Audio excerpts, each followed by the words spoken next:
Welcome to Cartoon Brew's first ever review of the Oscar-Shortlisted animated shorts. My name is Amid Amidi. I'm the editor-in-chief of Cartoon Brew, and I'm joined by our editorial staff, Alex Dudok DeWitt and Jen Hurler. They'll introduce themselves in a second. The reason we wanted to do this is because looking on the internet, there's a lot of interviews with the shortlisted animation filmmakers. There's a lot of predictions, but no one is talking about these films critically. And I feel it's a sign of respect to talk about these films from a critical perspective. They deserve it. They've achieved this height, and they deserve to be discussed in a manner that is more than just, I predict this film will win or I predict that film will win.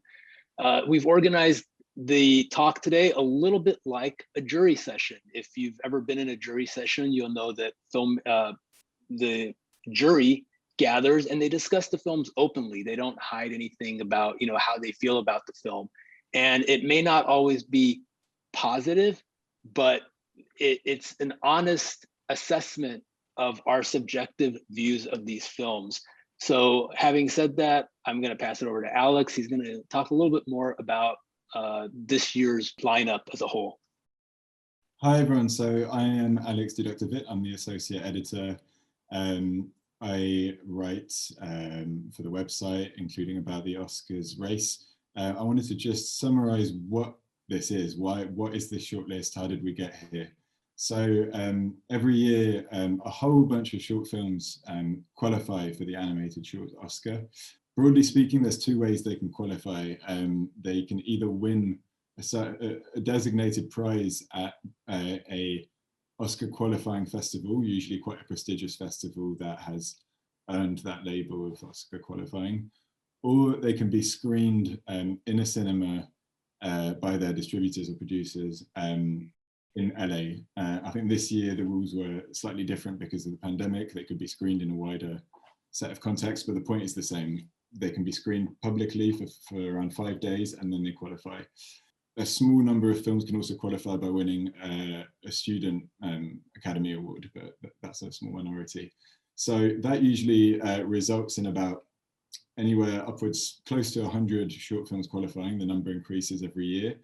And then the Academy voters vote on their favorite ones. That whittles the list of qualified films down to a shortlist. So a shortlist is this kind of weird interim stage before the nominations. Not every category at the Oscars has one, but this one does.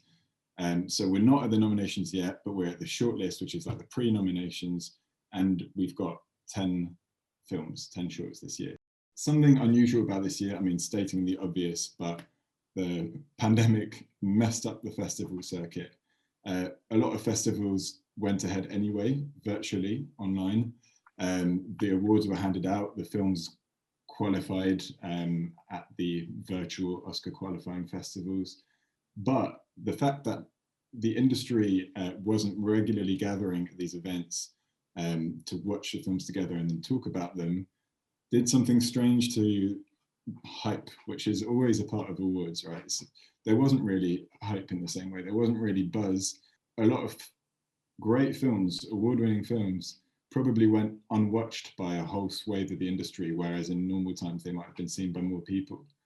And so personally, going into this Oscars race before the shortlist was published a few weeks ago, I was having a really hard time trying to predict what would be shortlisted. Usually I have a sense, I can try and guess, and sometimes I'm partially right, sometimes partially wrong, but anyway, this time I was having trouble even guessing. And sure enough, it's quite a kind of grab bag. I mean, it always is, but this year especially. Something that struck me is a lot of American films. I mean, obviously the Academy Awards are American. They tend to honor American films, but the shortlist this year is majority American produced films. 6 of them have an American producer out of 10. 2 of those are from Disney, Pixar, 1 is from DreamWorks. Another significant development is that Netflix, for the first time, has started submitting animated shorts into this category. It submitted 3 this year, they all qualified, and sure enough, 1 has got to the shortlist stage. We're going to talk about it later. The fact that a company like Netflix with its resources is now in this game is significant because it means that plausibly it could basically get a film to shortlist and maybe nomination and maybe victory every single year from now. There's also a selection of really interesting independent films, some of which came here via an award at a qualifying festival. We'll be talking about those too. And that's it. I think otherwise, yeah, no big trends struck me. One thing that struck me, I don't know if you got this, Amid and Jen, is there's barely any dialogue in these films. I mean, that's often the case. This year especially, I counted 2 films out of 10 with any English dialogue. Out and The Snail and the Whale.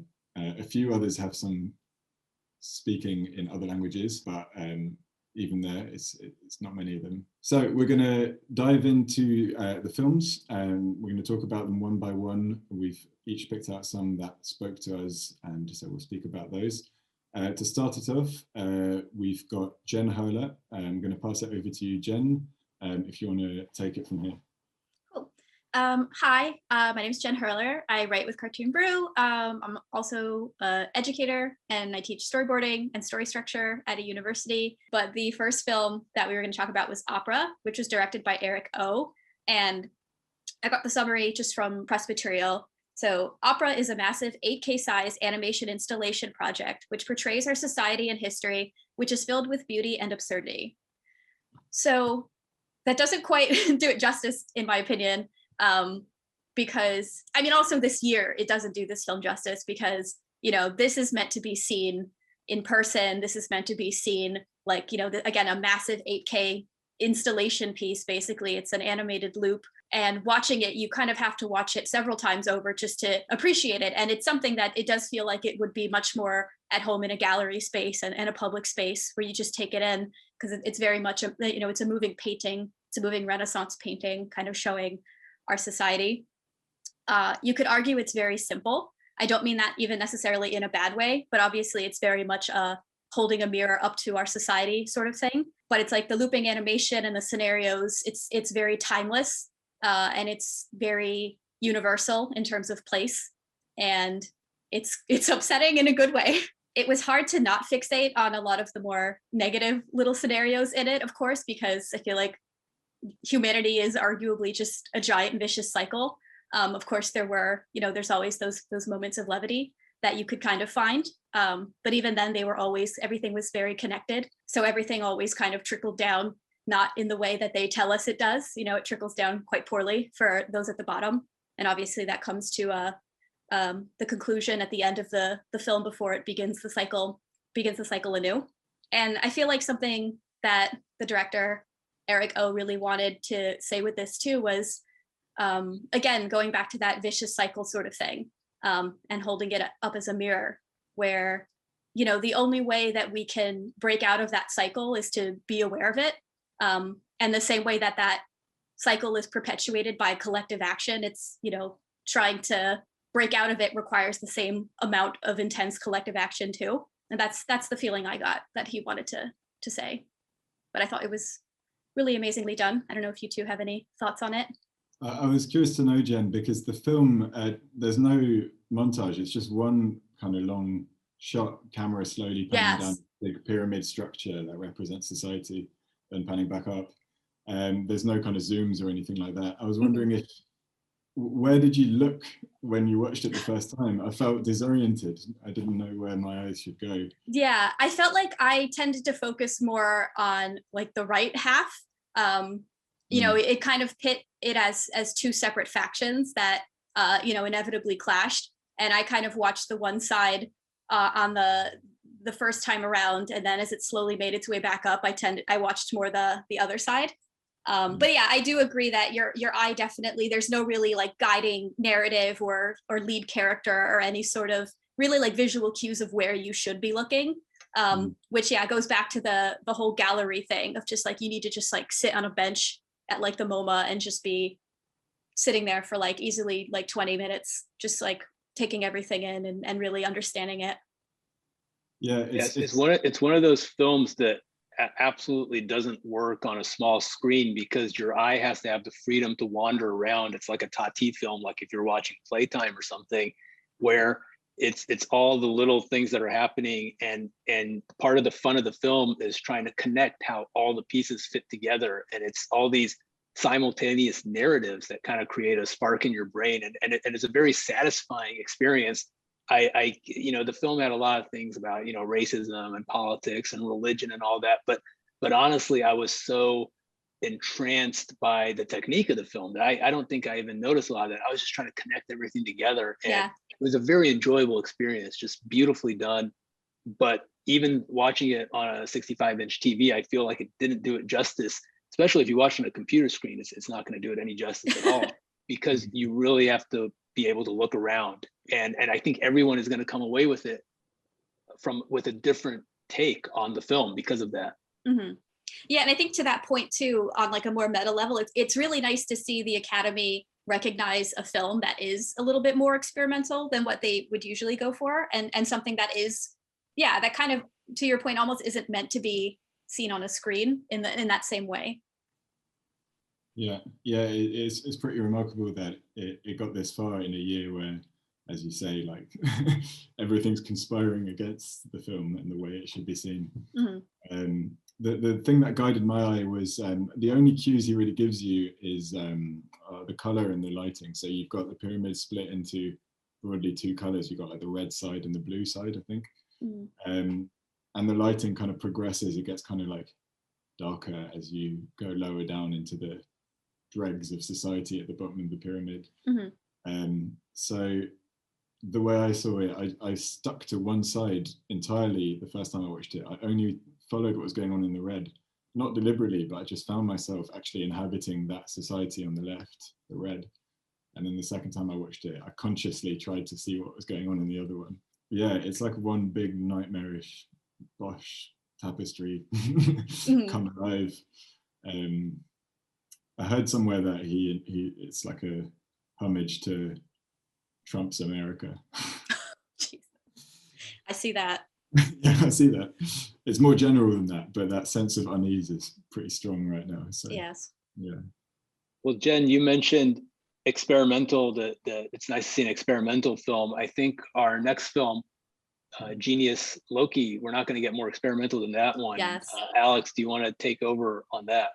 Yeah, this was a real standout for me. So Genius Loci, directed by French filmmaker Adrien Mehijo. It's hard to give a synopsis, really. What we have is this young woman called Hen, who at the start of the film, she wanders out of her apartment and just starts roaming through the streets of her city at night.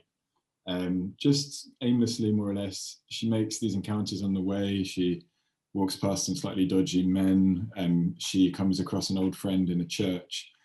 And you don't really know where it's headed, but you know from the start that Hen has this kind of heightened, slightly warped sensorial faculty. Like you see her holding an apple to her ear as if it's a phone, or you see her walking on a carpet and it sounds like a timpani drum. And also the sound design is really strong in this film. But this kind of idea of like the instability of how she perceives things carries through the whole film. And the way it's expressed is in the design. The art design is constantly morphing and shifting. And 1 minute, everything bursts into abstraction, like some kind of Kandinsky painting. The next minute, there's kind of Picasso-ish things all around her. Then there's a kind of woodcut inspired shot. Mehijo is a background designer and art director that's his background. So he's at home with this kind of thing. But he designed this film actually with someone else, Brecht Evans, a Belgian illustrator who some people might know his work if they've seen the film Morona's Fantastic Tale. It's a feature that came out last year, distributed by G Kids. Mehijo, interestingly, even though he's French, he worked at the Irish studio Cartoon Saloon. He was, I think, an art director on Song of the Sea. And Genius Loci has nothing to do with those films in its tone. It's completely different, much darker. But it's still interesting to know that because it shares something with Cartoon Saloon's films, which is it's not interested in naturalism at all, right? So the designs are really stylized. The perspective is not linear at all. So that he's carrying something across there from the Cartoon Saloon style, I think. So you're in this kind of swirl of design, and she's in the night, and you can kind of project anything on this, really. Like, it could be one big acid trip. It could be a psychosis. It could even be the kind of visions you can get associated with religion. And I mean, the church is a big set in this film. It's a big chunk of the film happens inside it. Also, I looked it up because I was interested what genius loci meant, and it was in the Roman times, it would denote like certain kinds of spirits who would be associated with a certain place. So there's a religious connotation right there in the name. The film is quite French in the sense that it has high production values. You can sense that it's relatively well funded for an experimental short. It's a fragile film because the narrative is very kind of loose and meandering, but for me, what held it together was the way it captures incredibly the mood of being in a city at night. Now, I love this feeling. I'm born and bred Londoner. I love walking around at night, but it is a bit of a threatening thing in a city. You have this kind of heightened sensitivity to what's around you because there are so few people. You're not just kind of lost in your own little space like you are when there's crowds of people in the daytime. And the environment around you is all dark and silhouetted, so you can project your thoughts onto them. You can almost see things in the dark. And that sense of like possibility and slight danger that I get when I'm in the city at night, this film captures really well, but also in a completely surprising way. It reminded me a little bit of a classic British short called The Black Dog. I don't know if either of you have seen this, by someone called Alison DeVere. Also a very kind of symbolic dark night of the soul. But also this film is completely its own thing. And I was struck by it, and I hope it does well and gets a nomination, although it's a long shot, I think. I really appreciate the explanation. That's really helpful. No, I mean, I love the film. I think visually it's easily the most beautiful film in there, maybe with opera. Both of these are just standouts visually. They're just complete expressions by the filmmakers. But I thought it was very much a mood piece. But the problem is there was a lot of narrative, and it's not a problem, but it was just my personal kind of takeaway from it, is that there was a lot of narrative elements thrown in. So it wasn't necessarily a mood piece. I thought that he was trying to tell some kind of a narrative, and that might have been my own mistake of trying to read too much into the film. But I felt like there was never an entry point for me to get into the film, and I felt like I was missing something because I thought there's some kind of a narrative that I'm not getting. If you look at it like you did, purely as a mood piece, I think it works much better as a film. It's just a little unclear from the setup where our attention is supposed to be as the viewer. Yeah, I agree. I think for me, yeah, what's strong about it is the mood. I've seen it maybe 3 times now, and it doesn't give the story away easily. I think if I had to try and hammer it into a narrative, I would guess that maybe she's having a kind of psychosis. I think what's important is that her interactions with the things and people around her, she doesn't seem to respond to them in the way that we as the viewer think she should. So she sees a friend and starts talking to the friend, but she seems kind of uninterested in what the friend is saying. And then the friend kind of implies that she stole something from her, and it's all a bit unclear, and you wonder what their relationship actually is. And then the main character, Hen, suddenly panics and kind of runs away. So there's something about her being unable to have a straightforward relationship with what's around her. Whether that amounts to a real kind of like structured story or not, I don't know. But I thought, for me, it wasn't just random. You know, there's a certain kind of like heavily designed animated short where you feel like it's just the director like showing whatever he wants to show and just like whatever visual ideas comes to mind. This is close to that, but it's not that for me. It had a through line, and that's why I liked it, I think. Yeah.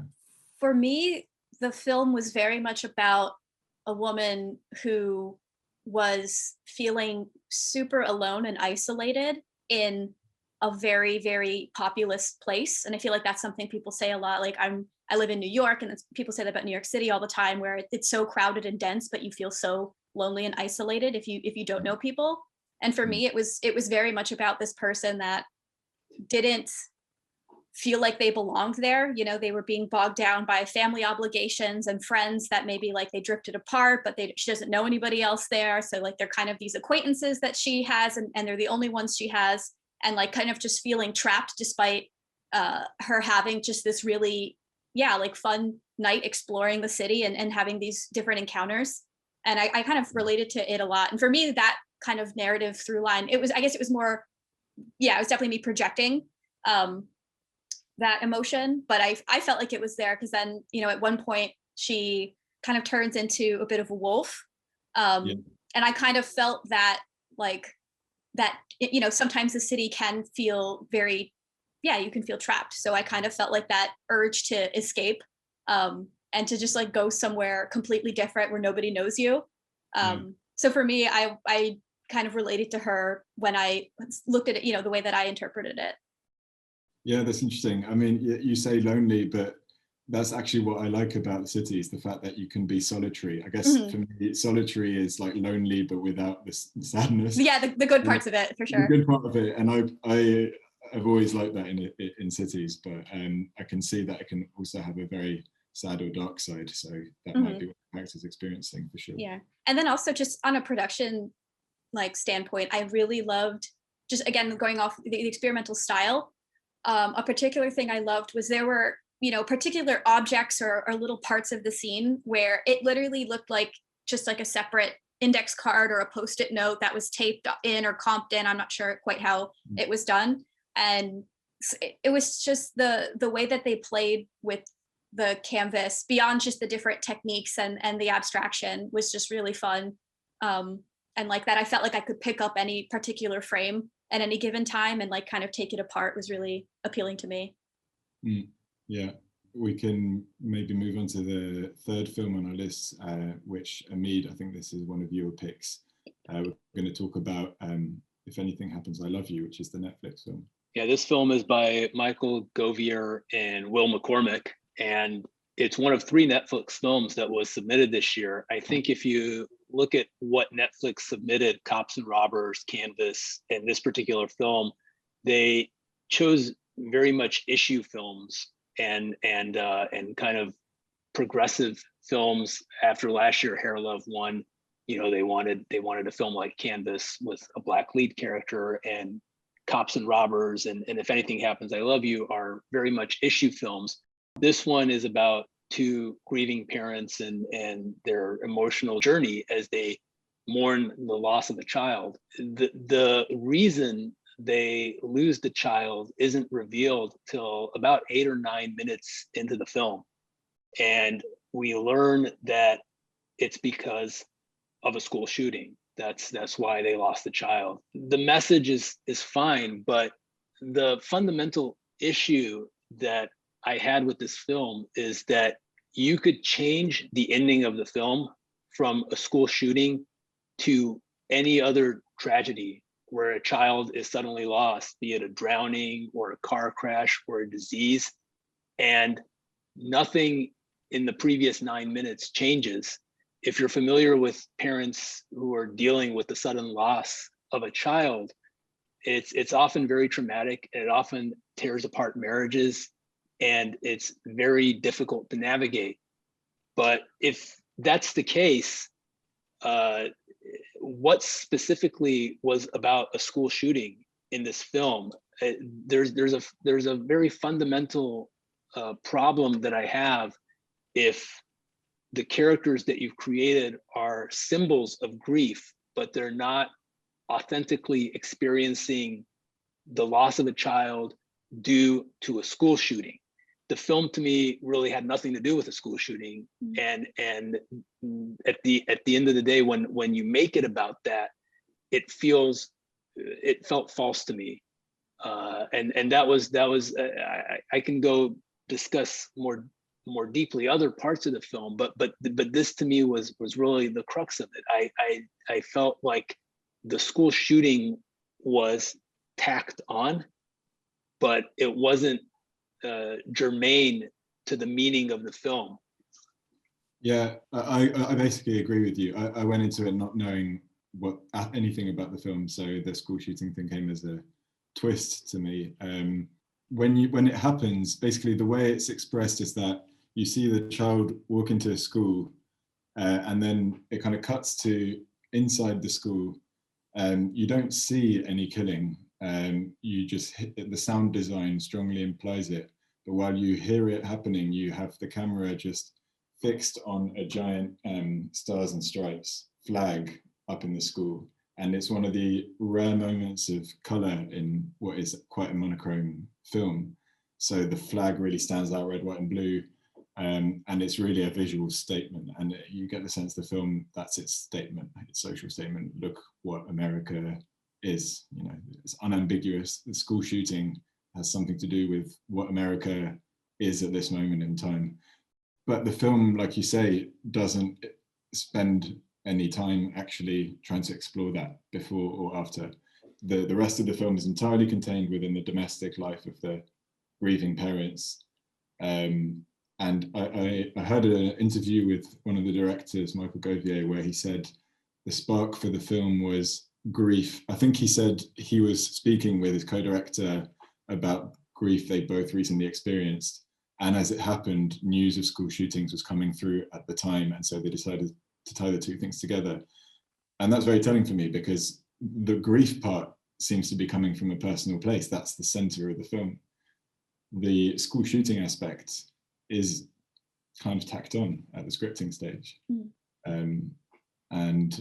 Like you, I felt there was a kind of disjuncture between the message and the mood and the narrative. I felt that way too. I had felt when I first watched it that we follow the parents and we follow the sort of spirit of this child, and they have their low, and then they kind of reach a point where they're not better yet, obviously, but the parents know that they have to try harder to communicate with each other.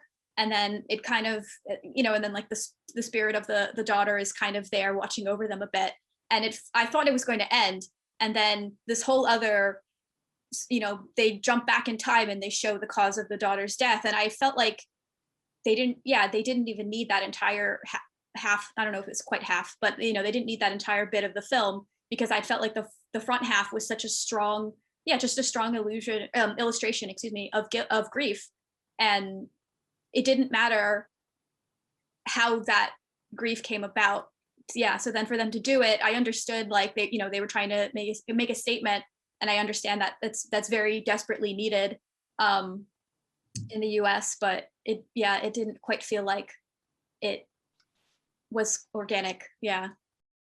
I had another problem on the structure level, which is that, I don't know, maybe this is just me, but the first time I saw it, I actually misunderstood the story for a few minutes. So you have the grieving parents, and then you have a flashback to the birth of their child, and then you kind of flash forward through her whole childhood up till the moment where she gets killed.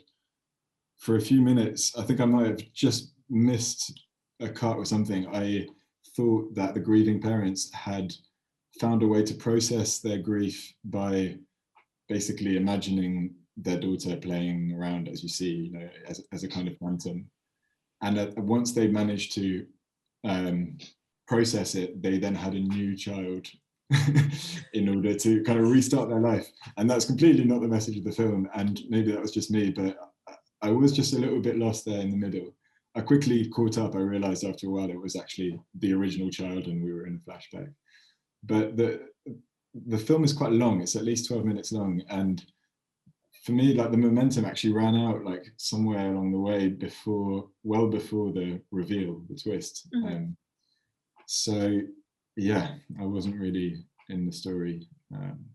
I think one of the reasons the momentum ran out is because every action is timed about twice as long as it needs to be. And they also use limited animation in the film. And traditionally, if you're using limited animation, you want to make the pace faster because you want to even things out. But if you have a very slow paced film and there's very few drawings, just subconsciously you start to lose interest in it. Jen, you are next up. You picked Kapaemahu. Yes. Yes, Kapaemahu. The film's directed by Hina Lemoana Wong Kalu, Daniel Sosa, Dean Hamer, apologies, and Joe Wilson. The summary goes, long ago, 4 extraordinary beings of dual male and female spirit called Mahu brought the healing arts from Tahiti to Hawaii and imbued their powers in 4 giant boulders. The stones still stand on Waikiki Beach, but the true story behind them has been hidden until now. Oof, I really liked this one a lot. I feel like I was a bit kind of biased going into it though, because I'm half Dominican, which is in the Caribbean, and like kind of colonialism, destroying, that entire people, the indigenous people there, and the spirituality we had before we all became Catholic, unfortunately for me, was very much a thing that I've thought a lot about my whole life.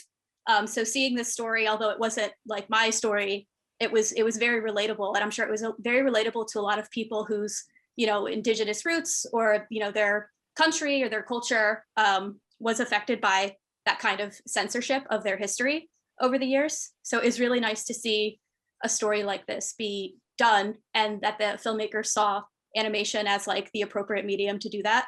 And it was interesting because one of the directors, her name's Hina Lemoana, they call her Hina. She was the narrator, and of course she narrated it in her a particular form of Hawaiian.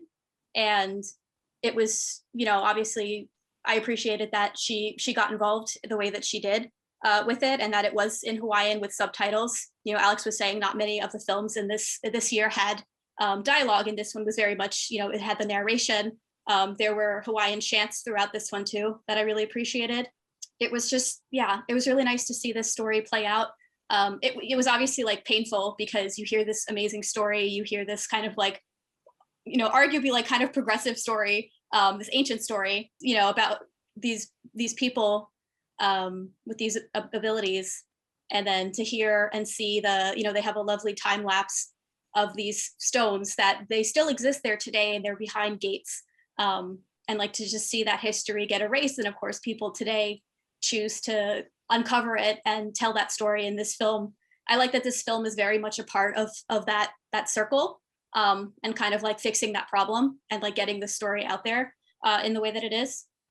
And then of course from just an animation standpoint, it was a really lovely film. I really liked that it was very limited acting. It relied really strongly on like full forms and silhouettes, and the palette of it was just really, I don't want to say like muted's the wrong word. It was a lot of earth tones, and the textures were very clearly like Polynesian inspired. And just like the textures of it were really, really lovely, and really complemented the kind of simple, kind of probably After Effects-ish animation style. Yeah, so it was just, I just really liked it. Sorry. What you said about the choice of animation to tell the story, because from what I understand, the project kind of grew out of a documentary that they were making about Hina, the narrator. Yes. Yeah, they were filming a live action documentary, and then she had mentioned this story, and she chanted, she brought them to the stones and she chanted in front of them. And apparently that was over a decade ago that they've been keen on kind of sharing this story of the Mahu, the dual male and female spirits. It's an amazing thing. The history is almost literally erased because you see these stones. There's a kind of a time lapse of history at the end where you see their fate throughout the last century or 2-3 centuries. And by the 1960s or 70s, a bowling alley had literally been built on top of them so that they were invisible. They were then re-excavated, and now they're visible again. But like you say, they're behind a kind of fence, so not very accessible. I liked the story too. I liked the film. I agreed pretty much with everything you said. I didn't have a problem with any particular part of it, but I think so Hina is she's a brilliant orator and captivating storyteller. And in the making of, which I watched, you see her actually orating in front of the stones in real life. For me, and I would say this generally about animated films which depend very, very closely on a kind of spoken voiceover narrative, that stops it for me from being a really, really great film, because it is very dependent on the narrative that's being spoken. And the film never breaks beyond illustrating what's being said, however nicely, however well designed, however strong the story. For me, that as a work of animation, that maybe is a weakness, that it's so dependent on the narrator to keep momentum, to keep things going. That's the case with Kapaemahu, that's the case with quite a lot of animated short films. And so, yeah, I think for me, that's why I wouldn't place this near the top of my ordering of this list. But is there a counter argument that because this story was originally told through oral tradition, that it is harkening back? I mean, I definitely agree with you though. But I feel like for me, like that was something that I appreciated about it. But yeah, I do agree that the visuals were very literal. And again, what I was saying before about the lack of, facial animation, like acting or anything, was because they had that dialogue to rely on for sure. Yeah, that's true. I mean, it is an oral tradition, and it's great to hear Hina carrying that tradition in the film. But then I guess the question would be, is an oral legend that's been passed down like that, which is very dependent on the performance, the best thing to adapt into an animated film? I do agree with both of you, actually. I liked the story a lot. I thought it was fascinating, but also I have to go with what Alex was saying, that a lot of it felt like you were listening to a TED Talk. It felt like it was an educational tool to me, but it didn't, I think they missed out on a lot of the cinematic and the dramatic possibilities of the storytelling. Obviously, you have to give a lot of credit to Daniel Sousa, who is the animation director. He's been nominated before for Feral as well, and he's an absolutely amazing filmmaker. I think he did the absolute best that he could, given what they were trying to express. But I almost feel like if it's oral tradition, if we had just watched her face telling the story, it might have been more interesting than these visuals, because the visuals didn't push it further than what she was saying to me. I think before we move on to the next film, I just want to give this one an extra shout out, because by my count, it won not one but 3 qualifying awards for the Oscars, which is not that common, and definitely more than any of the other films on this shortlist. So it's definitely loved. It's got a fan base, and for good reason, I think. So I'm going to talk about To Gerard, which is the DreamWorks film. It was produced as part of their in-house shorts program, which is a couple of years old, and is a bit like Pixar's Spark Shorts program, in that it's devised to just kind of churn things up a bit and try and find new talent and new ideas within the studio. Sometimes with this program, they've done 2D. There's a film called Bird Karma by William Salazar, which was in 2D, but this is very much 3D CGI. It's directed by Taylor Meacham, who is quite a young filmmaker. He was a production coordinator on Trolls. And the Gerard, the character of the title, is a kind of middle-aged man working in a postal sorting office, not having the best time with his job, but clearly harboring this passion for magic. We know that because he performs little magic tricks to himself. One day, a little girl just wanders into his office by accident, and he entrances her with his coin magic. He's playing around and she's mesmerized. And then she leaves, and flash forward, he's an old man still working in the same sorting office. And one day a letter arrives, and it's for him. And it is an invitation to a stage show. And he turns up to the stage show a little confused, and finds that it's that same little girl, now a young woman and a famous stage magician. So he's inspired her to become a magician, and that's the story. It's basically a silent film. There's no dialogue. It kind of harks back to old world kind of theatrical traditions with the magic. Gerard himself is quite a heavy set man, but he moves very lightly when he's doing the magic. So the film has a lot of fun with the acting there. He's kind of moving around very dynamically. He even looks a bit like an overgrown boy. I found this film interesting because I was talking about this with me just a minute ago. There are a lot of animated shorts about old folk.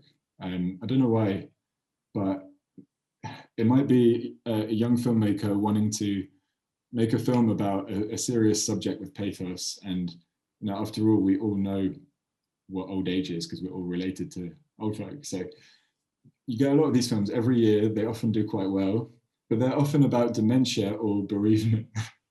I'm thinking of films like Late Afternoon from Cartoon Saloon, or The Head Vanishes by Frank Dion. And here, this one's different. It's basically kind of about economic conditions, because Gerard is still working in the same place when he's an old man. He hasn't been able to retire. And that's kind of what's stopping him from pursuing his love for magic, right? He's just stuck in the sorting office. And I know this is confirmed to be the subject because Taylor Meacham, the director, has said in interviews that the film is inspired by his father, who, as a result of the 2008 economic crisis, had to keep working into old age and wasn't able to pursue his love of photography. And I found that interesting because it's not a subject that's alluded to very often in animated films. Also, as a side point, I don't know if this is a deliberate or not, but the coin, money, is a symbol of the whole film. That's what Gerard does his magic with. And without wanting to spoil it too much, he literally turns into a coin at the end. And I don't know if that's some kind of commentary on the money that he doesn't really have. If so, then it's quite poignant and maybe kind of cruel. I thought that would have been a great place actually to end the film, but then they have an extra shot where he's back at work yet again. Yeah. And then now he's happy about putting the mail in the right slots, and it's kind of like, wait, this guy's like 80 years old now. Yeah. He can barely move, and now he has renewed energy to do his job. Like that was very interesting how they chose to add that extra beat at the end of the film. Yeah, they did. It's over the credits, isn't it? Yeah. I felt like, what Amid just said kind of counters, what you said, the director even said, because I got that vibe. Like, I was watching it and like the cynical part of me was like, oh, this old man is still like here. Like, that's kind of a tragedy. But I never really felt like they were trying to comment on that as much. So maybe that's just like my own cynicism coming through. But I didn't feel like it was really like a comment so much as just, I don't know. But I guess like we all noticed it. So I don't know what that says about us as much as the film. Yeah, I definitely noticed. I definitely felt the thing that struck me is that this man should not be working at this age. And he's like his knees are creaking. He can barely reach the cubby holes with the letters. The film, I wasn't touched by it. I wasn't moved. It's very sentimental. Lots of strings, which is not my taste, but it is the Academy's taste, so that may work in its favor. I think another thing for me is that the problem was that at least half the film is just Gerard doing magic or the girl doing magic. And magic is incredible when you feel like you're being tricked. But when magic is animated, it's not interesting because you can animate whatever you want. So I think the punch, the emotional punch that's meant to come from the kind of beauty and the deftness of the magic, it doesn't land at all. I just don't find it interesting when I watch animated characters do magic tricks. It's the same with The Illusionist, that film by Sylvain Chomet. Just it washed over me, those bits of the film, and here they really dominate. So yeah, to Gerard didn't work really. Right. Speaking of tricks, I had a question for both of you. The film tries to make a big mystery out of who the girl is at the end. They spend about a minute keeping her in shadows.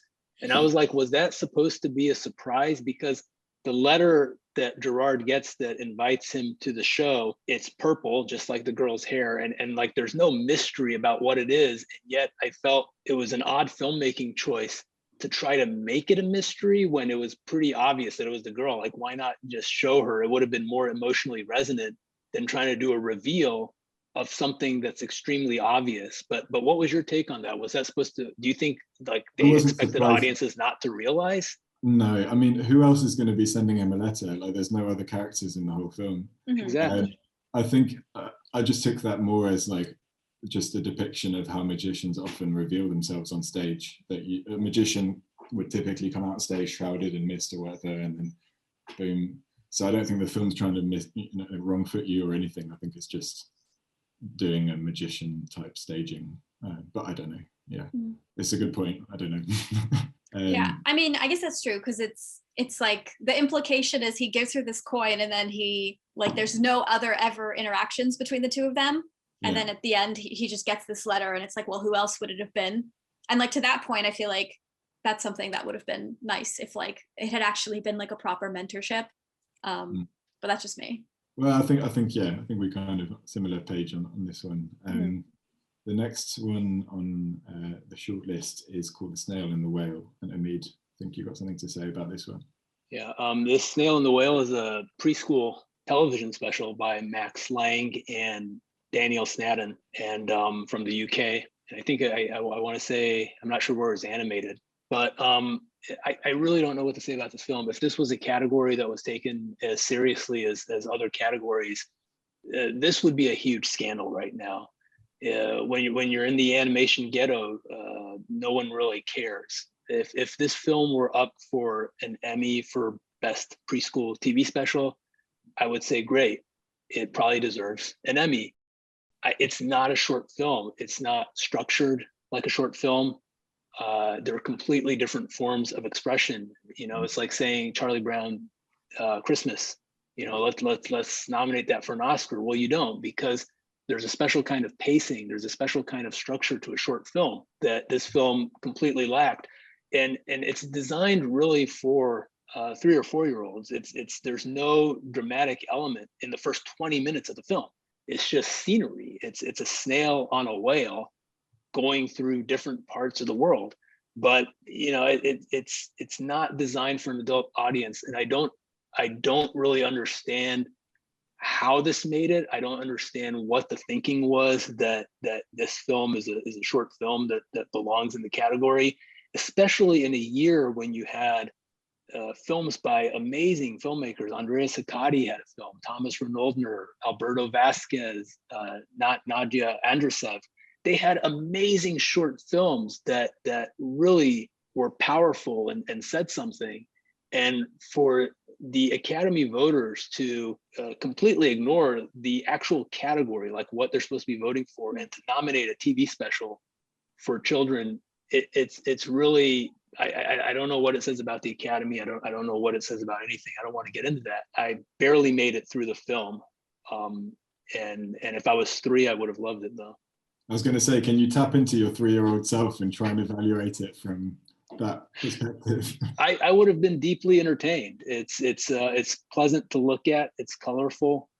It's just the wrong category. You know, you can't avoid this very basic fact that the film doesn't belong with these other 9 films. There's a cliche about the Oscar animation categories, which is that voters let their children vote. And sometimes you wonder if that's literally true. I thought this was it was well produced for what it was. It did a good job, and my 3-year-old 4-year-old self would have also liked it. Two things stood out for me. One is rhyming couplets are in like every other preschool British film since, I don't know when, maybe the Gruffalo started it, I don't know. And I feel like it's time for a change. However nicely phrased, however nicely written, I've just kind of had enough. But again, this film is not for me. So another thing is, I understand that this is a film for young audiences and that there's a limit to what you can show. There's a limit to how dark the tone can be. But I also wonder sometimes when a film is set entirely within the natural world and involving I guess vulnerable ecosystems, and considering how critical climate change is becoming, I'm wondering whether there's going to be a point at which producers, filmmakers start pushing the climate message more urgently. We're getting a lot of films now with a kind of general kind of eco vibe. And sometimes beyond that, and making more kind of direct commentary on the state of the world now. But is there a point at which people would just say, no, this is so urgent, we can't kind of pussyfoot around it. We need to just really show in the things we're showing our children how critical the situation has become. This film definitely didn't do that. Beyond the kind of general conservationist message that we should love animals and look after them, which has always been there in films for children. Yeah, that for me, that's a kind of, maybe I'm getting on my high horse here a bit too much, but that's what I would like to see going forward in more films of this kind. Yeah, I was a bit more in the line of thinking of what Amid was saying, just about like I was more at like a meta level of like the category as a whole, where yeah, for me it was very much a lovely film for, you know, 4-year-old me and 4-year-olds, and I was very aware of that watching it. So in that way, I didn't really have an issue with it, so much that, yeah, there was a part of me that was like, oh, but why is it here? And that sounds bad, because it's not to say that a film aimed at a younger demographic, or that is a bit more simple, and you know, in terms of like the theme and tone and whatnot, doesn't deserve to be here. But it's just like the cognitive dissonance of like every other film on here, and then this one, I guess maybe to Gerard maybe falls a little bit more on this side. It's like kind of those two films for me. It was a bit of just like, well, how, like, this, in no way do these compete with like the emotions that were pulled out of me from some of these other ones, and in that, like, they don't stand a chance in terms of like the impact that they have, for me personally. Yeah. The next film on our list is also, I think, kid friendly. We can definitely say. Yes, yeah. We can watch it, but is it different in that regard? So it's Burrow, and Jen, I think you're going to talk about this one. Yes, so it was directed by Madeline Sharafian. Apologies if I mispronounced your last name. It's a Pixar short. It was supposed to be in front of Soul when they were intended to be released theatrically. And it's a story about a young rabbit who embarks on a journey to dig the burrow of her dreams despite total inexperience. Rather than reveal to her neighbors her imperfections, she digs herself deeper and deeper into trouble. After hitting literal rock bottom, she learns there is no shame in asking for help. This is Pixar's first, I believe, 2D animated film, and the director boarded the entire film herself, which is always fun to know when a director boards the whole film themselves, because then it's exciting knowing like there is surely, you know, a consistent point of view throughout the entire thing. Obviously, you know, it's not that they didn't get notes and whatnot and feedback from other people. Yeah, I felt like for me, this film probably spoke to a lot of people in animation, and maybe a lot of women, I guess people in general, but just speaking as a woman, of just like that, wanting to, you know, not wanting to ask for help, and then just kind of that lesson you have to learn as an adult, that like, it's okay, it's not a sign of weakness. So I feel like the theme was, you know, very simple but very important, and it was just executed in a very cute, straightforward way, and I really enjoyed it. Yeah, it didn't, again, it wasn't like one of those emotional, you know, films for me in that way, but it doesn't, again, it's not to say that those films are any less good or worthy by, you know, by that nature. This is a really superficial thing, but I watched it straight after opera, and the two have things in common in their visual presentation. You've got a kind of side-on look at a flat world, which is a kind of diagram of society, but that's kind of where the similarity ends, and Burrow is way more benign and opera is much darker, obviously. But it made me laugh afterwards when I thought of those two next to each other being compared by Academy members. Yeah, I love that cutout kind of style. I know Cartoon Saloon, it made me immediately think of Secret of Kells, because they like the way that they play with like the, you know, they'll have like an animal burrow cut into the hill, and just like the way they play with like flatness and depth. This one, you know, it wasn't quite like that, but it was still fun to see all the different characters and whatnot. I mean, I don't know if you had any thoughts. You know, typically when I look at any film, I look for some kind of a kernel of truth. You know, as fantastic as the characters might be or the situation might be, you want a kernel of truth, something that is human about it. And the personalities of these characters didn't feel right to me at all. Typically, if someone, what was it? Was it a rabbit?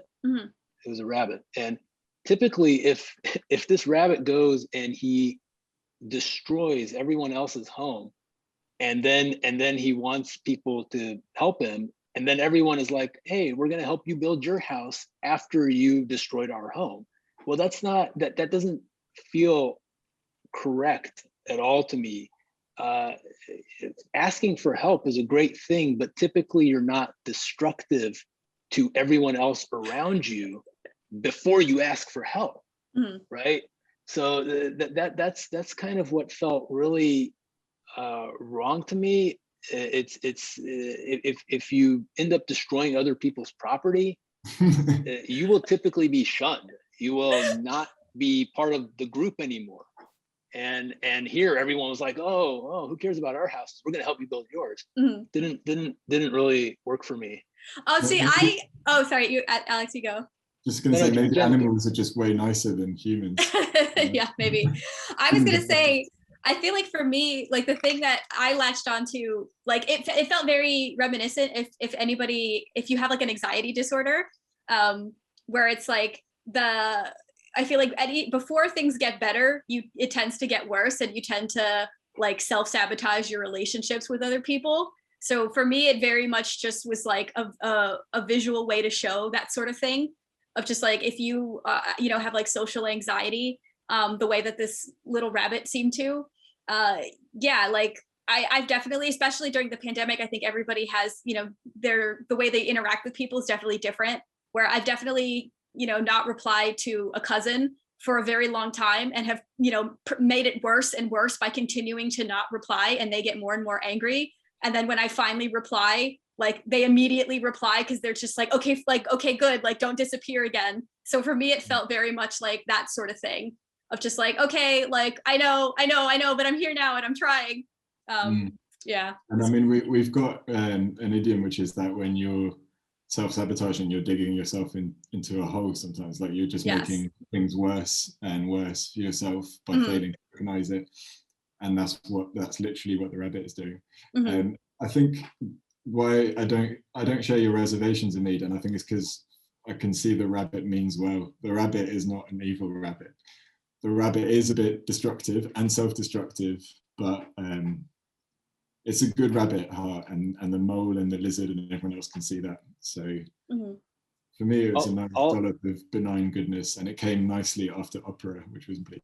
Well, when you saw, all I could think of was when he was going through people's roofs, and all I could think of was what happened in Texas a few weeks ago, where people's roofs were caving in, and what a awful experience that was. You're seeing all these stories on television about people's homes being destroyed, and here's a rabbit who's just completely oblivious to the destruction of other people's property. I'm taking it way too literally, but again, it didn't feel truthful to me, the reaction of the other characters to this destructive force.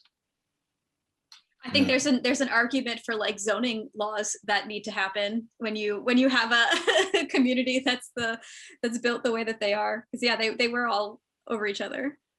Yeah, they really were. I don't know how those walls were holding up even before the rabbit got their heads. Yeah, the structural integrity of the entire like little area of the forest.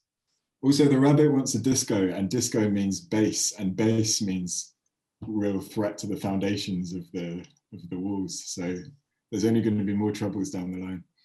Anyway, that's for the sequel. Yeah, I say really quick, the only thing that I hadn't really seen much about this, but in terms of, again, this being Pixar's first 2D film, I was a little bit like, do they just have this many random people at the studio who can still 2D animate? I was like wondering if they brought in outside people or not. So I don't have an answer to that, but it was just like a thing that I was like, oh, like, do they have this many who could? And like the animation style was, the short, was quite simple, but it's not to say it was easy. So yeah, I was just curious about that. Yeah, I was wondering the same thing. We can move on to the next one, which is one I chose. This one is called Yes People. And it was a bit of a surprise shortlist, actually. Not because it's bad at all, but because it had quite a low profile coming into these awards. but it's shortlisted, and it's directed by an Icelandic man called Gisli Halldórsson. He's an animator at Blue Zoo, which is a British studio, and I think he's based in London, or he was based in London for a while. So he's made this film. It doesn't really have a linear story. It's more a kind of bunch of little sketches, a little bunch of vignettes, all set around one apartment block. And the inhabitants of this apartment block are these kinds of archetypes. So you've got the bored school kid, you've got the depressed housewife who keeps whiskey under the sink for when her husband's not looking.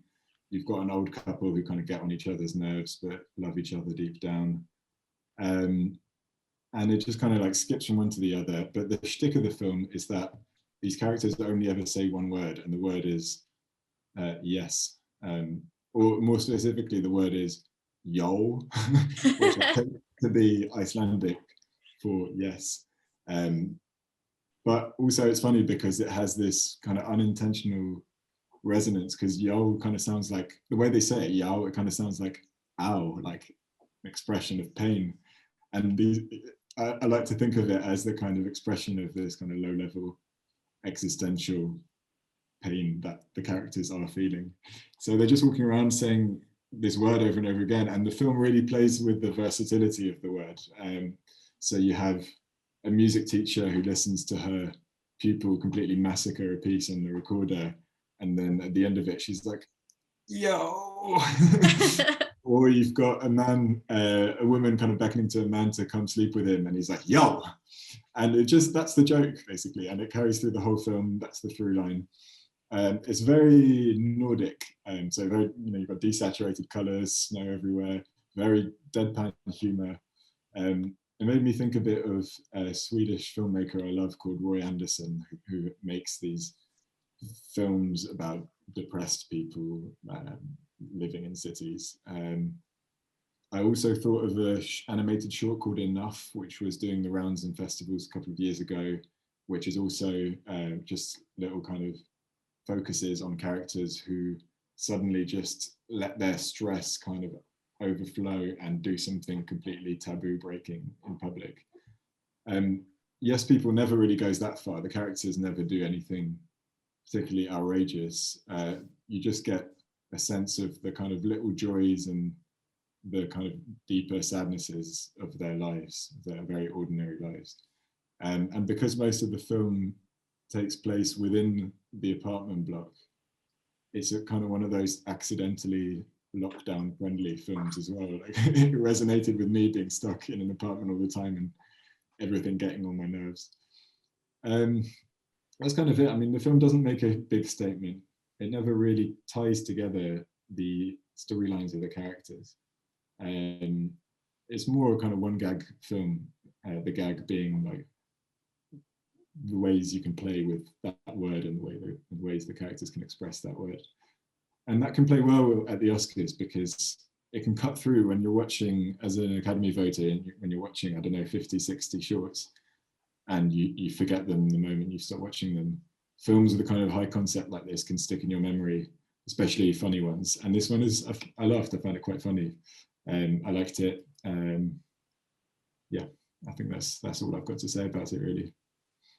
Don't know if either of you were struck by anything. Well, I think I thought really long and hard about how did this film get nominated, or how did it get shortlisted among all these other films? And you hit on it exactly. I think it's really a fluke. The film was made pre-pandemic, but post-pandemic, it has a lot of resonance. It's everyone living their private lives and kind of these little slice of life of how we live our lives outside of the view of others, but also with some occasionally, going into another person's territory a little bit. It just felt like it was a very timely film. That could be the only reason I could see this film getting nominated, getting shortlisted over the other ones. Whether I think a lot of it, whether the humor works, it really depends on your sense of humor. It wasn't funny at all to me. I just kind of sat there stone-faced watching it, but I could understand why Academy voters might gravitate towards such a film during this moment in history. I think any other year, this film would not have gone as far as it has. Jen? I unfortunately agree about it definitely wasn't my type of humor, where I understood like, oh, this is supposed to be funny. And that's on me, that I understood why they were like, the moments were supposed to be funny, but I feel like for me, I tended to fixate more on like the relationship tropes that were there, and how a lot of them were these things that I personally am like kind of sick of seeing, where it's like the one couple, you know, where the wife is hiding like the alcohol throughout the apartment, and like their marriage is like, you know, it's supposed to be like this funny, like marriage is a ball and chain kind of thing. And for me, it's like, I'm so over that sort of thing, where I'm just like, if it's not working anymore, just split up. Like, you will both be happier and like better people for it. And it's not, you know, that's not a moral failing, you know, or anything like that. So that sort of humor, I'm just like, no. But there were like the little moments I really loved. A particular one was I mean, just the old man shoveling the snow at the beginning, and then, you know, by the end, it's completely, you know, it's like he never even went out there to do it, and that was very relatable to me in the winter right now in New York. But yeah, so it was like I did like the situational humor, but it also just like wasn't my type of humor at the same time. Yeah, all the characters are stock characters, and they're all familiar from like however many other films, and you don't get the sense that he's really invented any of them or really coined any of the situations in the film. He's just kind of putting a twist on them with this gag of using the one word. Yeah, and that was funny. I liked that a lot, and I could see why it would make it a much more memorable film, and why it would be kind of a spot of humor. If that's like your type of humor, for sure, it definitely stands out in this list, because everything does tend to, yeah, either aim like very kind of more kid safe, or it, you know, it is like kind of a more dire, emotionally demanding film. So I get where this would be like a spot of levity for sure. Oh no, I was gonna say something else I liked about it that I sort of noticed, and then I couldn't quite track it. Maybe like only a couple of sets, but it felt like there were certain scenes where it was literally a photograph of like the background, and then they had the character comped in on top. And there were other times where the set felt like it was just CG. But so it was like the way that they made it felt like kind of clever in that way. Like, clever shortcuts are always things that I can appreciate. That's all. Yeah, I think if you're gonna have a slice of life film, you have to have something original to say about the human condition. Like Alex said, these were stock characters, but they didn't feel like studied. It didn't feel like he was adding anything to the conversation about, you know, who we are as humans, and that was kind of made it a little shallow for me. So you're more of a no person when it comes to this film, Amid, then? No people. Yeah, so from one domestic drama comedy to another, we've got Out, which is one of the Pixar films, and Amid, you're going to talk to us about this one. Yeah, this film's by Stephen Clay Hunter, and it's part of their Spark Shorts program. It's about a young man who's struggling to come out to his parents that he's gay, and that message is lovely. I think it's a nice message to have. You got to give Pixar credit for kind of pushing boundaries a little bit. You don't expect to see this kind of a film coming out of Pixar, but you know, the message is fine. I really enjoyed how they did it. How they got to the message was where I had some issues. First of all, I want to point out, and I haven't seen anyone else point this out, but I'm only going to point it out because I'm a weird nerd. But this film is basically a remake of Tex Avery's Crazy Mixed Up Pup. It's a 1954 Walter Lantz cartoon where a guy becomes a dog and a dog becomes a guy. So I don't know whether they looked at that film, but it certainly felt like that film plus coming out. But the way the film is set up is there's a magical dog and cat at the beginning who transform the guy into a dog and the dog into a guy. And you have to buy that. You do buy that. And you know, as part of the fantasy of animation. But once you buy that, the rules they've set up kind of fall apart afterwards. The man who turns into a dog, he starts behaving like a dog, whereas the dog whose eyes kind of flash and he turns into a guy, he doesn't behave like a man at all. He behaves like a dog, but he thinks like a man. He thinks like the guy, and he's trying to hide the photo. But instantly right there, we've bought into this crazy fantasy that this magical dog and cat guardian can turn this guy into a dog, but they break their own rules at the very front. So you don't know what the rules of the film are. And where it really kind of hurt me is that the parents, who are the other main characters in the film, they never acknowledge that their son is a dog. You know, that's where the bulk of the comedy would be coming from. And if you look back at Crazy Mixed Up Pup, which is a beautifully structured short film, it's the reactions of the other characters to the fact that the guy is acting like a dog and the dog is acting like a man that has the comedy. But here, they're going through so much effort to show that this guy's a dog, and none of the other characters in the film even notice that he's a dog. So they're just like, oh, he's acting weird. Well, that kind of loses out on a lot of potential for comedy. And on top of that, the mom takes about a minute and a half break to go off in the corner while her son is a dog. She just goes out of the film and goes sits outside and starts monologuing to herself about how she feels about the situation. And it just felt like they were trying to put too much into the film without focusing on this wild and fantastic setup that they've put up front. And then they ignore that setup to try to make a point later in the film. The tones were all over the place on this film. And again, as much as I liked the message, I liked the challenge of trying to tell this story through a Pixar lens. That was impressive, but the film as a whole didn't really do much for me.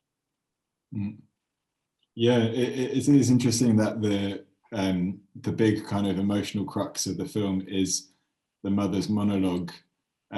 She kind of speaks about her relationship to her son in a really candid way, not realizing that her son is listening as a dog.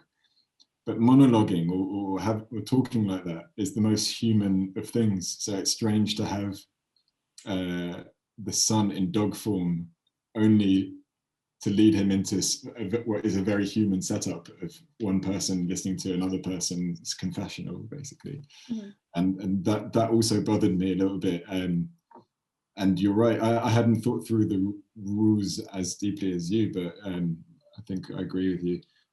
I was the thing it immediately reminded me of was Soul, the Pixar feature that's just come out, which uses, I mean, in quite different circumstances with quite different rules, but also uses a device of putting the main character inside a cat in that case to unlock the kind of emotional floodgates of that character and get redemption. And in that sense, I found the two films kind of bizarrely similar. I was wondering like how much overlap or how much talk about that there was while these two films were in production. But yeah, as I said, the rules are quite different, and obviously the message of Alice is very different from the message of Soul, but the character's arc has something similar there.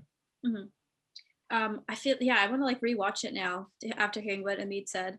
Going off of what you were kind of saying with it being similar to Soul, I actually kind of felt like I wish this had been, in an alternate reality, I wish this had been the film in front of Soul in theaters, because I felt like Soul is arguably a lesser accessible film for younger kids, where I feel like, you know, it's a lot of dialogue, it's a bit more high concept, where I don't really know how many younger kids can kind of sit through that film and really like what they would get from it or what they'd retain.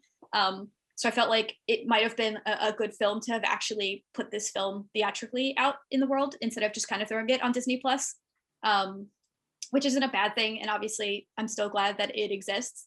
But I kind of was like, put it in theaters, cowards. But that's just me. But I kind of enjoyed it. I feel like I definitely didn't read into it, the narrative as deeply, but I agree with what was being said about it in terms of the rules being set up. I guess I was just kind of taking it more at face value, but I did also bump on the mom monologuing a bit. Because for me, it kind of felt, just a little bit forced, but also I kind of could give it a pass too at the same time. Mm. But coming back to what Amid said, I think the fact that this is a Pixar film about, the central characters are a gay couple is really like worth commenting on. I mean, that's unusual. Like in their feature films recently, there's occasionally been just like a fleeting reference to gay love, but really not much, and definitely nothing like a central character in the feature.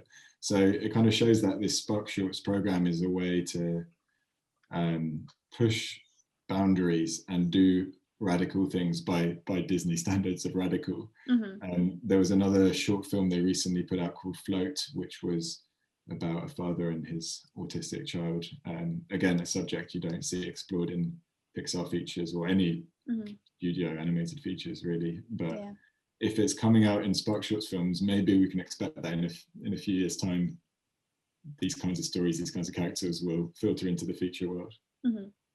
Well, I also see a lot of similarities between If Anything Happens, I Love You, and Out, where they're very strong issue films to me, but the issues feel like they're being forced into the films rather than, it seems like the films were created to speak to these issues rather than a more organic development process for the films.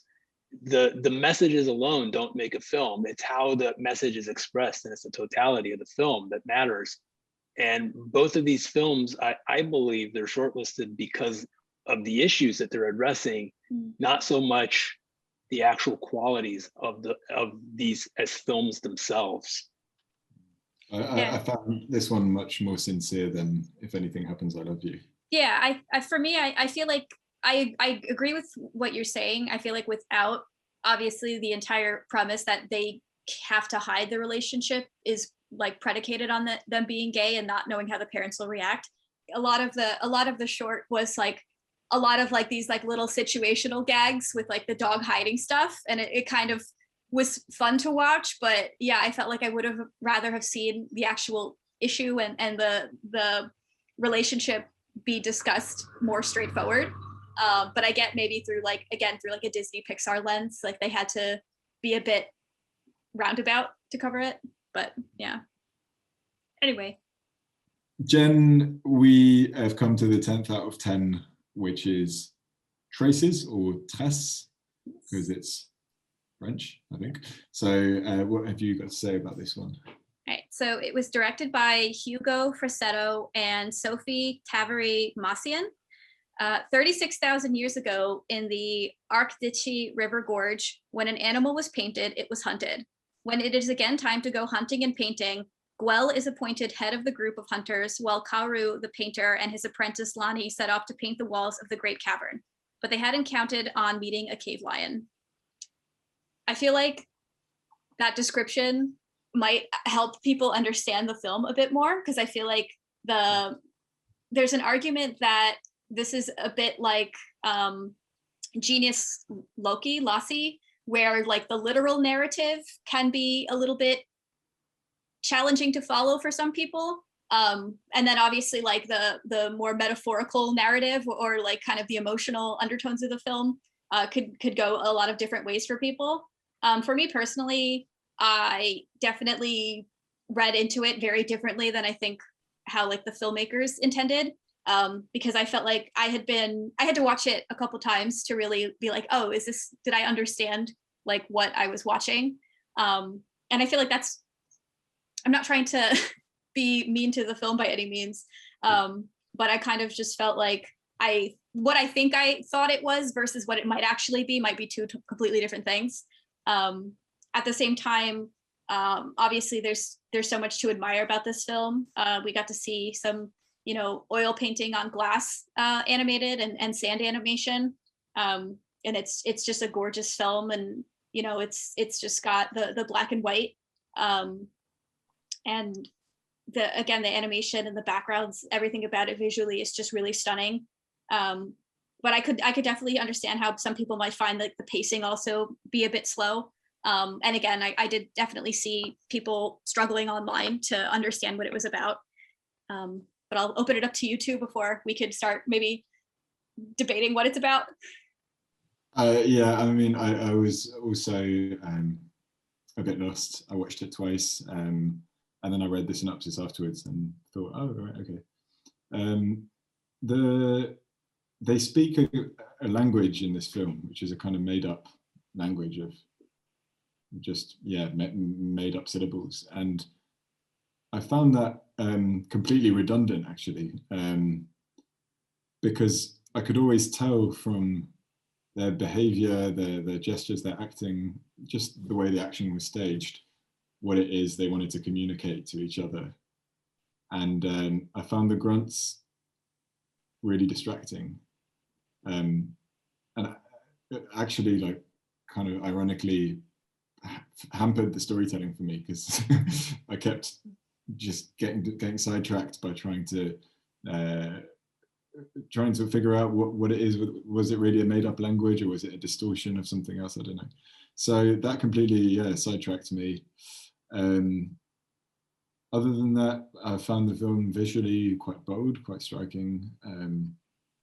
There's a kind of whole play around cave paintings within it. It's a big motif in the film, and animation loves cave paintings because there's a kind of theory that cave paintings are the forebears of animation, in that they are the first recorded instance of seeing images sequentially.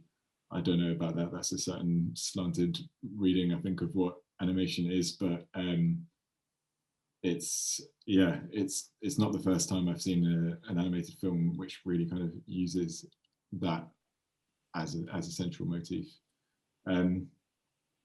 The film, I don't have much else to say about the film, actually. Really, I wasn't really struck by it otherwise. I don't know. You know, when you attend a film festival, you're usually flying halfway around the world, and you're really tired, and you're watching 3 or 4 screenings a day, and there's always certain films that like within 2-3 minutes that you're going to fall asleep during. And this to me is one of those films. Like, if I had seen this at a festival, I would have been out, within 2-3 minutes. I think the style of the film was a straitjacket. I understand what they were trying to do, which was kind of traditional, ancient cave paintings, and they were trying to go for that kind of a flow, but it got in the way of the storytelling at a certain point, and it was really it was difficult to tell what was going on the screen. And when you're telling a very straight narrative, if you lose the audience at any point, you can get them back, but if you're constantly losing them over and over again with what does this shot mean, that's a problem. And I think so much of that could have been avoided if they'd used a little bit less negative space in the way that they structured the film, in the way that they designed the film. If they'd just been a little bit more literal with the visuals, they could have avoided a lot of the questions that inevitably popped up for all of us as we're watching the film. But my reaction to a film where I just don't know what's going on, and I kind of got generally what was going on, but it also didn't mean anything to me. Once I kind of was going along with the story, I didn't really gain anything out of it. It was just a struggle enough to understand it. And then if there was a message on top of it, well, I unfortunately did not catch on. Yeah, I felt like I purposely hadn't read the synopses of any of the films because I wanted to go in as blind as possible. And then the version that I had versus like what I read, I was like, oh, I kind of liked my version better, because I was going at it like it was a kind of an extended metaphor. And then, yeah, it felt like it was meant to be quite literal, but then the story, the framing, the composition, the shot choices didn't feel like it really echoed that well. Because I know for me, a specific example was, the 2 main characters are painters, and they paint the things that they hunt. But then it was like every time he painted a panther, it would show up, or a lion. And so for a moment I was like, oh, okay, just is maybe he has like a magic and he's summoning it and he doesn't realize it. And he has this power and they don't know he has it, but he has it. And the mentor is worried about him. And then I thought, oh, maybe there's something there about, you know, a little bit like Life of Pi-esque, where it's like, oh, maybe like they are the lion and like they don't realize that they have this like connection, or they have this like inner version of themselves that is a lion, because it's this character that is a painter and doesn't seem thrilled about it when they watch all these hunters. So I'm like, maybe they don't realize like they have an inner hunter inside them. And then I read it and it was kind of just like, there are painters and hunters, and here it's very straightforward. And I was like, oh, I didn't, like, I should have, yeah, it's like if it was that a bit more straightforward like that, I felt like it should have read that way and it didn't. Yeah. Yeah, I mean, it's elegantly designed, but I wonder what brought it into the shortlist. It's not really a typical Academy film with an oblique narrative and I guess a message that the three of us are trying to puzzle out. It's not the sort of film you often see get to the stage, and it probably won't get nominated. There's my view on it. I think it will probably get knocked out of this round, on which point what will get nominated? What do you think has a real chance of winning? And what do you think, in your world, if you were all the Academy members, you would choose as the winner? Jen, got any thoughts? I feel like for me, maybe opera or Genius Loci or Loci. I'm not quite sure. Should win or will win? Those are what I would pick for myself. What I think will win is probably like Out, or maybe Kapaemahu.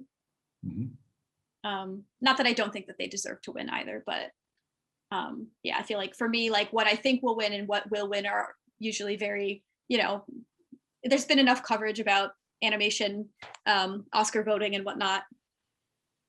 What about you? I think, I mean, this is kind of Disney's award to a large extent. They don't quite have a lock on it like they do with the features category, but it's usually always a pretty safe bet that one of the Disney Pixar shorts will win. Whether they'll both get nominated is another thing. Maybe not. Maybe one will kind of crowd out the other. But I think Out probably has a good chance. But if anything will dislodge the Pixar Disney vice grip, I think it might be If Anything Happens, I Love You, even though it's probably my least favorite film of the 10. I think it has what it takes to be an Oscar winner. It has a message delivered, however bluntly, the kind of slightly kind of liberal, critical of America type message that plays well with the Academy. It's sentimental.